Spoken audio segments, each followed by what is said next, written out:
Hello everyone, আসসালামু আলাইকুম। কেমন আছেন সবাই? আশা করছি অনেক বেশি ভালো আছেন। ঋতুস ব্লগিং অ্যান্ড কুকিং চ্যানেলে সবাইকে স্বাগতম জানাচ্ছি নতুন আরও একটি ভিডিও দেখার জন্য। আজকে দেখাবো নদীর টাটকা, টাটকা মাছ আপনাদের। আমাদের এলাকায় প্রচুর পরিমাণে যমুনা নদীর মাছ পাওয়া যায়। আর এই মাছগুলো একদম ফ্রেশ। দেখেন মাছ দেখেই বোঝা যাচ্ছে কতটা টাটকা। এই যে এখানে অনেক ধরনের মাছ আছে। আমি সব মাছের নামই জানি না। এই যে বিভিন্ন রকমের মাছ একসাথে এনেছে। এই মাছগুলো ভাজি করে খেতে বা পেঁয়াজ দিয়ে রান্না করে খেতেও ভালো লাগে। বিভিন্ন ধরনের সবজি দিয়ে খেতেও ভালো লাগে। এখানে বিভিন্ন রকমের মাছ একসাথে আছে যাকে বলে ১২ মিশালি মাছ।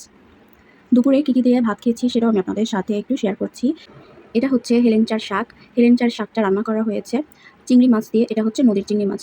আর এটা হচ্ছে বড় বোয়াল মাছের কাঁটা, এরপরে আছে কলিজা। বিভিন্ন ধরনের পার্ট ভালো করে পেঁয়াজ দিয়ে ভুনা করা হয়েছে। যাকে বলা হয় বোয়াল মাছের কাঁটা থাকে, সেই কাঁটা, কলিজা অনেক কিছু একসাথে ভুনা করা হয়েছে। আর এইগুলা খেতে অনেক বেশি মজা লাগে। যারা খেয়েছেন তারা তো জানেনই এগুলোর টেস্টটা কতটুকু। তো চলেন বেশি বকবক না করে দুপুরের খাওয়াতে চলে গিয়েছি। প্রথমেই আমি খাবার খাবো পুঁটি মাছ দিয়ে। পুঁটি মাছ ভাজি আমার অস্বাভাবিক ভালো লাগে। প্রথমেই যে মাছ দেখলেন সেই মাছের মধ্যে কিন্তু প্রচুর পরিমাণে পুঁটি মাছও ছিল। এই মাছগুলো একদমই তরতাজা ছিল। আর এর মধ্যে বিভিন্ন রকমের মাছের পাশাপাশি পুঁটি মাছও ছিল। পুঁটি মাছ দিয়ে খাওয়ার পরে আমি খেয়ে নিলাম বাদাম ভর্তা দিয়ে। বাদাম ভর্তাটাও আমার অনেক বেশি পছন্দের। বাদাম ভর্তাটা অনেক বেশি খাওয়া হয়। তো বাদাম ভর্তাটা করা হয়েছে বেশি করে পেঁয়াজ, কাঁচামরিচ আর রসুন দিয়ে। তো বাদাম ভর্তা দিয়েও আমার খাওয়া হয়ে গেল। এরপরের কোন আইটেম দিয়ে খাবো আপনারা বলুন তো?